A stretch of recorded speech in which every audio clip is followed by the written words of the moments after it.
What's up guys, welcome to Vintage Genetics, where it is, as you know, all about classic bodybuilding.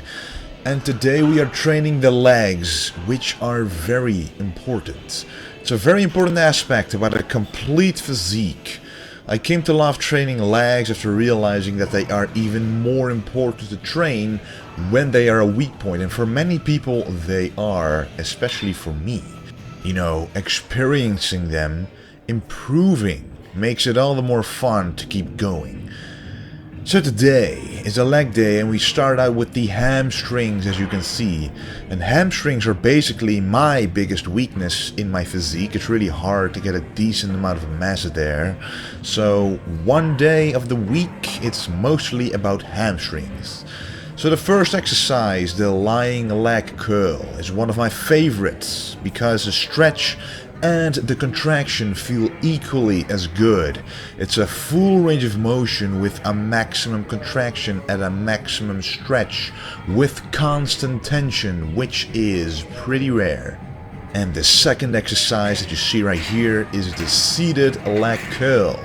And this one is more about the contraction to me, but as you can see, my legs are positioned a little different from usual.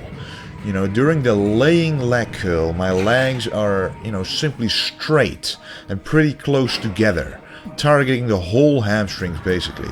But now, changing up the position a little wider and pointing the toes outwards, I aim to target the mass on the outside of the hamstrings a little more, while still building overall size of the hamstrings.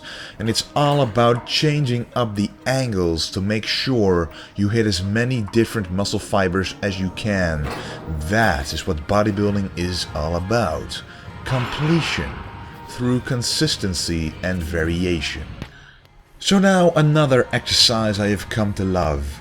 Yes, it is in the Smith machine, but it is a very good substitute for either the hack squat or the front squat.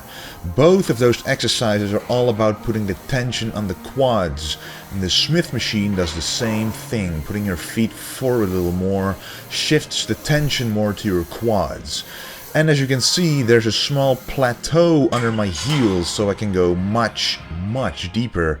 Almost the famous ass to grass, basically.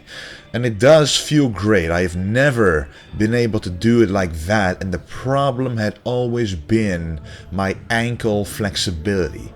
Elevating your heels really does help you go deeper on the squats and get way more out of the exercise. You can do this with the barbell squats or regular barbell squats as well, of course, which I do.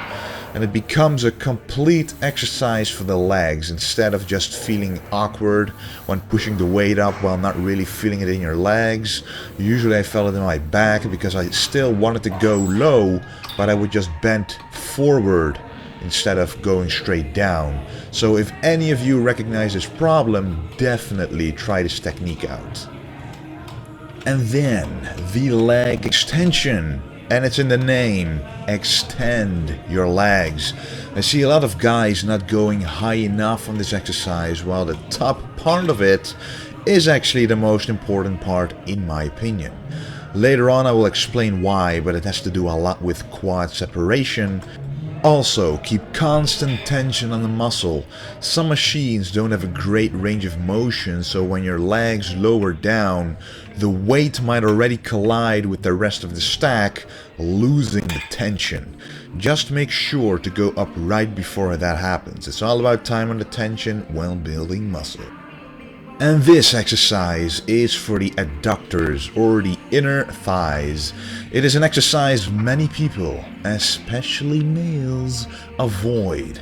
They think it's a female exercise, while in reality it is a universally great exercise to target the inner thighs and close that gap in between your legs.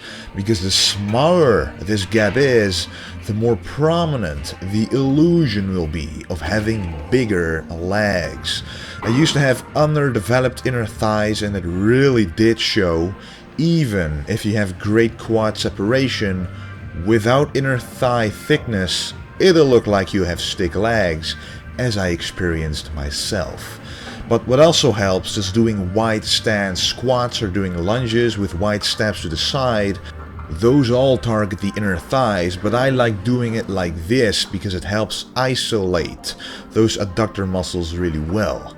And I also paused for a second in every rep, squeezing the inner thighs and increasing the time under tension. Combine it with a good stretch and you got yourself a very effective exercise. Alright, so this one will be interesting. We arrived at the leg extension machine yet again. But this time it's to really finish off those quads the golden era way.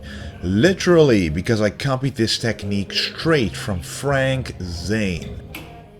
Now, he wasn't known for having big legs, but he was known for having very deep cuts in his legs. You know, very conditioned legs. And they were quality over quantity, you should say. He achieved this with many techniques, one of which is this exercise that I'm doing. As you can see in these pictures, he simply had an overall amazing physique. He didn't need to be big because the quality he brought to the stage was beyond any other competitor at the time. So basically, what this exercise is a leg extension with one leg at a time. And you start out with 10 reps, but only do the very top part of the movement, simply squeezing the quads very hard and going down only a couple of inches and then go back up again, keeping the tension on your quads.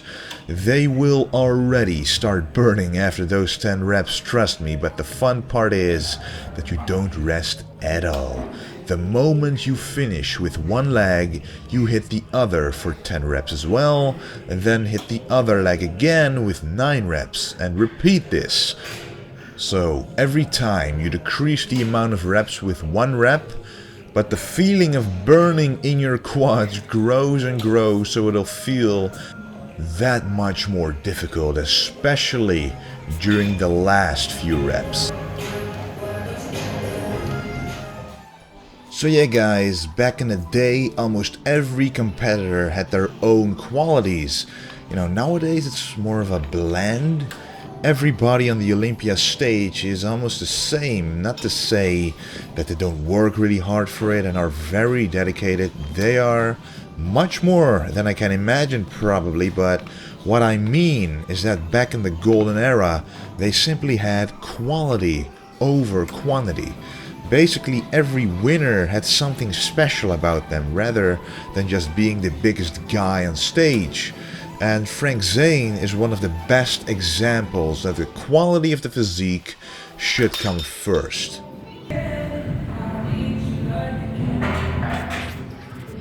And it's time for the calves now guys. Never forget to train those calves. They are used to a lot. Walking all day has conditioned your calves to be invincible. So you have to crush them and force them to grow. And that you can do in different ways. And what I like to do nowadays is train the outside of the calves. It's much easier to train the inside because for the outside you have to change your positioning a little bit. You have to point your toes just a little bit inwards. This targets the outside of the calves really well. And this slight change in positioning forces me to dramatically lower the weight opposed to regular calf raises. And this means that the outside of the calf simply isn't as strong and needs work. Basically a confirmation for me. And the second calf exercise that I'm doing is with the toes pointed straight forward. And this targets the whole calves, the outside and the inside. And most importantly always is to get a good stretch and a good contraction. The range of motion of the calves isn't that great, so to increase time under tension, you should maximize your range of motion and really go up high enough and use every muscle fiber you can. If you can't go high enough, simply lower the weight. And that's it for today guys. The lean bulking video is coming up real soon. It's been way too long, so get ready for it. And after that it's time for the cutting video.